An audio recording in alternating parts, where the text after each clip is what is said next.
Fornhan.Ponsan, enroll now and become part of the story.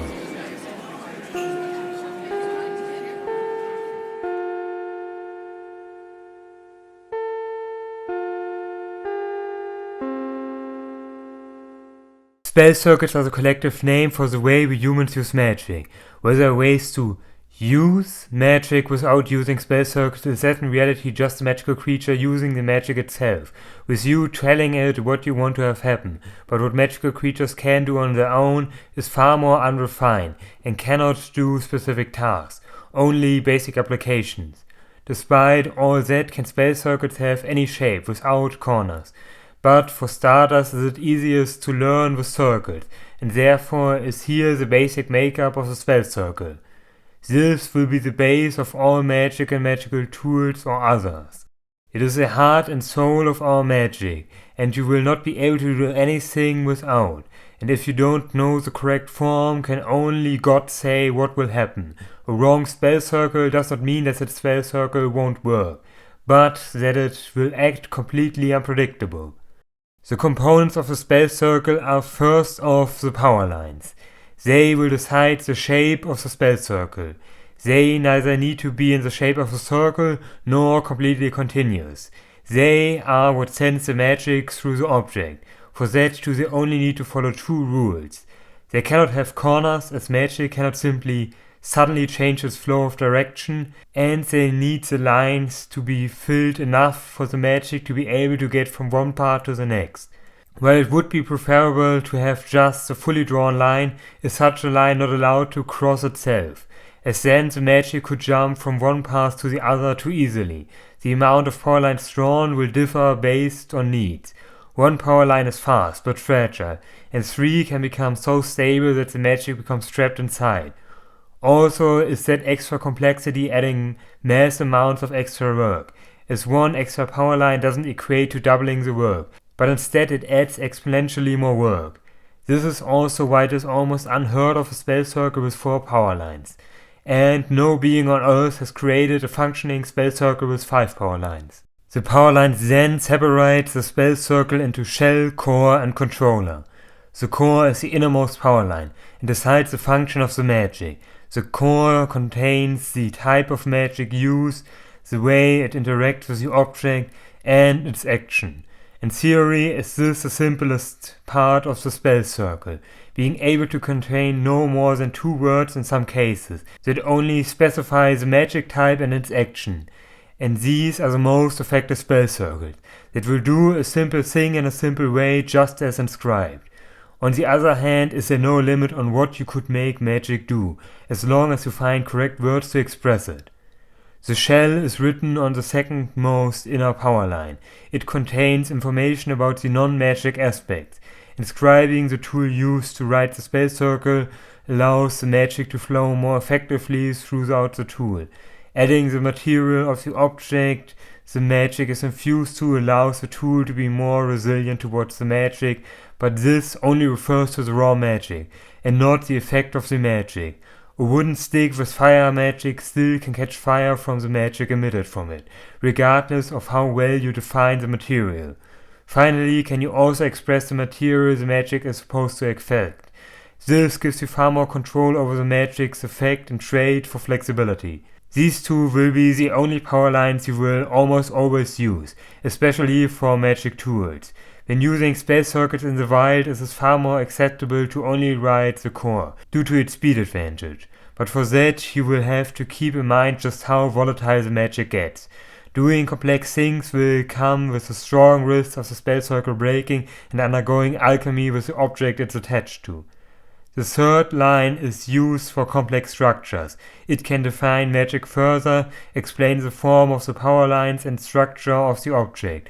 It is most needed if you create a magic tool with complex functions, or that is so large that the power lines need to be complex to guarantee stability, or if the tool you want to imbue with magic is extremely complex in nature. This is therefore also called the controller, due to its nature of adding extra control over the magic flow and effects. The fourth, then, is something that adds even more detailed complexity, but also makes it far more difficult to link all power lines together correctly. Its usefulness is questionable at best. but then there are magics that could only ever work thanks to 4 power lines. This is also known as a conduit, and is often used to have exact control of the magic flow within the tool, and of the magic.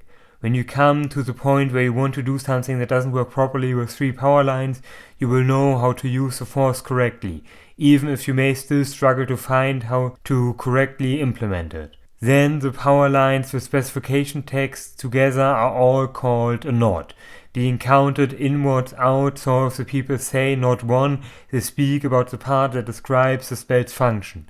Knot 2 is about the tool, writing utensil and affected material, and knot 3 being the added information. The shell then is also all knots combined, and it's shortened down to say a shell, 2 shell, control shell, and conduit shell. The final part of the spell circle are the binding words. Where all other words are written in pair with the power lines, are binding words written crossing through the power lines. They are made to connect the different types of power lines, and therefore most often are only needed when having 2 or more power lines. But a major part of binding words is to define order.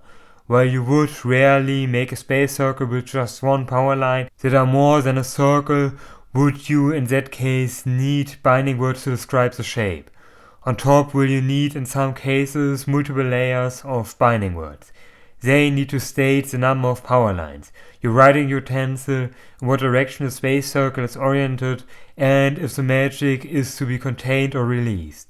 On top, once you use 3 power lines, will you need an extra set of binding words to extend the connection past the first 2 power lines. In cases that you for some reason don't have enough space, out or inwards to write all needed information on one set of binding words, will you also need another set that interlinks the 2 sets to be 1 total set and not 2 separate ones. Now the conduit was for a long time our only way of making spell circles actually be more than a storage device for magic until the circle breaks. It was the outermost part of the spell circle that would tell the magic how to behave. These days we have put that functionality inside the core, but that only happened due to us probably starting to use magical script. In theory, you can use any script in existence to write in a spell circle, even down to ones you made up yourself. This, however, will not work in reality, as words need to bear meaning. Back in the days we used our own scripts of all kinds, of which one is to this day popular by the inept. For some reason people believe that runes have some special magical property. They do not. Runes are nothing more than a died-out script that made way for a far more convenient alternative. Runes mean nothing, do nothing, and are used by no one. Do not use runes. The only people doing that are failed magicians who have zero understanding of reality. The only reason we use magic script over any other is its deep-seated connection with the world. It reflects the thoughts of all beings that possess magic. In truth, could we use Latin script, kanji, Cyrillic, or even runes to achieve the exact same thing, but that is only if you could completely understand the meaning of those words you write. We developed scripts based on our knowledge, but that is completely removed from magic, and therefore it makes sense that no matter which you use, will it be poor at describing the world correctly. Even if you do not fully understand the true meaning behind the symbols of magical script, does that not matter, as it still reflects the true nature of what you think of, as humans did not develop it, and simply use it. This also could then extend to all scripts developed by magic societies. The werewolf script may be extremely poor for magic use, but it is nonetheless far better than any human script ever could be. The last thing to say will be a question that surely will come up eventually, when you think more about it. There is a reason why humans developed spell circles, or are the only ones that use the magic of other beings. We do not possess magic, and as such are we a void that does not muddle with the results. If a magical creature would attempt to create a spell circle, would they very quickly hit a wall. The holocron of a magical creature is something with grey borders. They constantly exert themselves to the world around them, and with that would any spell circle drawn by them be charged with their own magic. This is no problem if they would make a spell circle for their own magic, but then they could simply learn to control it better to do that without spell circle, and then they only need to do that once to be able to use that specific magic for the rest of their life. On the other hand, if they would use it for others' magic, will their magic mix with the Spellcircel and create impurities that will, if the Spellcircel even works to begin with and doesn't already fail to properly take in and circulate the magic, surefire crack open along those impurities within mere seconds. We have an holocron that is tightly sealed, and thus the lack of magic, but therefore is anything we do in terms of magic absolutely pure. I of course don't expect you to think that this is the 100% perfect seal.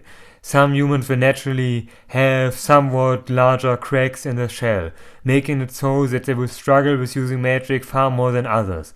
And then some have almost perfect seals, and they will make far better working magic tools for apparently no reason, simply because they by birthright create cleaner spell circles. You can learn to open up your holocron more, but closing it off is impossible, as the only way to interact with it would be magic, and that by definition would open it up more instead of less. What you can also realize is that over years the spell circles will grow worse, without clear reason. The more you work with magic, the more does the human shell break. If you just do theory and lab magic, will this not happen? But if you are actively living next to magical creatures, will they unintentionally with their presence break the shell? Other things like curses, Olo-san Nim Kyobi especially, and holocron magic will be able to drastically affect your holocron as well, due to them so strongly affecting it. In extreme cases will this lead to mana sickness. Under normal circumstances you may say that the human holocron is 99% sealed off, and someone who is heavily working with magical creatures will at the end of their life have it at 92 to 95%. Mana sickness then would be around when you reach 85%, and magical creatures naturally would go from 0% to 40%. What magic can do is push it towards 60% for both extremes. That is how low humans could go and how high magical creatures could be sealed away. While there are for both sides advantages on going near that 60%, will we both go sick from that as results. Humans are not capable of controlling their own holocron, so having it open up that much will quite literally make you fade away, where magical creatures will block off their natural way of living. And as stated, is this irreversible, as the only way of changing this can push it towards 60%, far away from the natural 95 or 40%.